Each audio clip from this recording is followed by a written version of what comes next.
Hi. So I've had a couple of customers this last couple of weeks asking me about acceleration, asking about how they can edit the schedule and run that through the risk analysis. So I thought I would just do a very quick video covering this off. So I'm going to do an overly simple demonstration here, but I'll just share my screen. There we go. So very simple schedule. And here's our calendars. Now, if you want to do something super simple, you might take standard work calendar, go to data, calendars, copy the calendar, and then in here, all I'm doing is I'm removing the non-working days and suggesting that it's actually going to be 7 days a week working. So that means we're going to work at weekends, okay? So I have that calendar, and I can now take something where I can see at the moment I've got a 30th of December 2025 as my overall project end date. I can change any and all of the calendars, just use the fill down like this, Control D. And now I've got my weekend working calendar, and I can see that that's now going to be a deterministic finish of 13th of April, so a big improvement. However, we're probably not going to do weekend working on absolutely everything, so I'm going to pop that one back. And instead, we will consider what things can be accelerated. So weekend working might happen, say, on the groundworks. It might happen on the main works. And it might happen on, say, the fit out.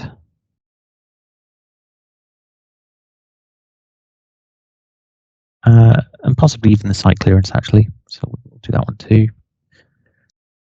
So we've selected a few things to accelerate, so we've not got quite as good an opportunity as if we changed it for the entire project, but we're getting to the 2nd of May. But of course, you've then got your risk register attached to this, your costs attached to this as well. So we'll have a quick look at that. So we've got some estimating uncertainties or performance around how we expect to do in terms of the individual activities, but the activities here are quite large, generic. So we're just going for a kind of indicative model here. Okay, super simple. But I've added a risk for weekend working. So think of this as like the opportunity, if you will. So I'm going to leave this off the pre-mitigated. We're not going to use it there, but we are going to use it in the post-mitigated scenario. And here we've defined the distribution for increased cost, because actually you've got to remember that just because we're saving time, there's probably the trade-off here is there's going to cost more money. So I've created a little distribution that's just going to give us an uplift in cost, and I've mapped that to these different disciplines in the cost module, which is here. So here are the various things, and you can see the risks on the right-hand side have been applied. So you can see that each of these things is connected to the schedule, and it's worked out the day rate for each of these items. So that's part of the kind of extrapolation of cost.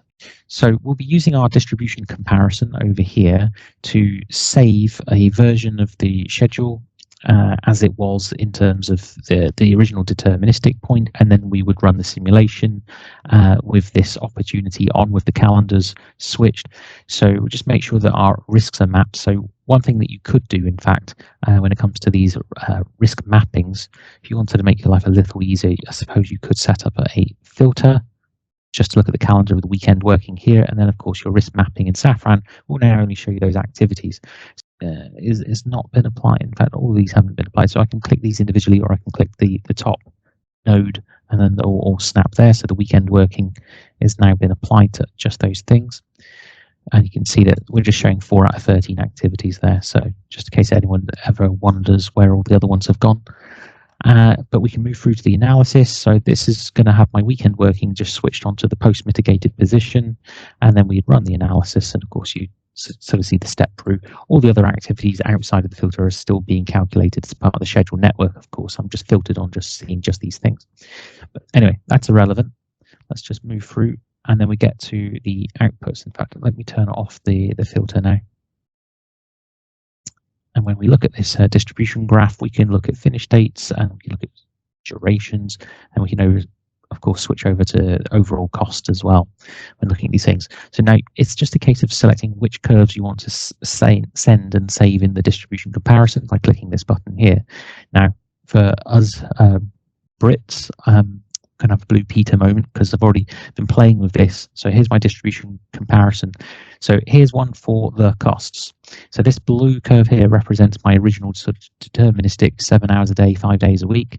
And then when we added the new calendars, this was the kind of potential cost saving, because if we're not on site for total duration as long, we've effectively accelerated things, then actually there's going to be some time savings. However, when you then apply the additional cost, the uplifted rates of people working at the weekend, that the net effect is going to be this grey curve. So I'm going to click this one on.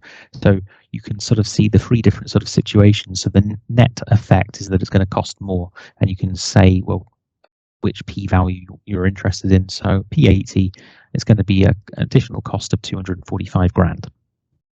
So that is what you're going to get. And then, of course, when you look at it through durations or these other things, what you're actually getting is going to be a time saving. So from that point, you could then maybe divide your 328 days into the additional net cost. And then that's how much your cost benefit analysis is. But what I like to think about here is that actually this is quite a simple, quite crude, generic model, generic schedule, generic risks, generic costs even.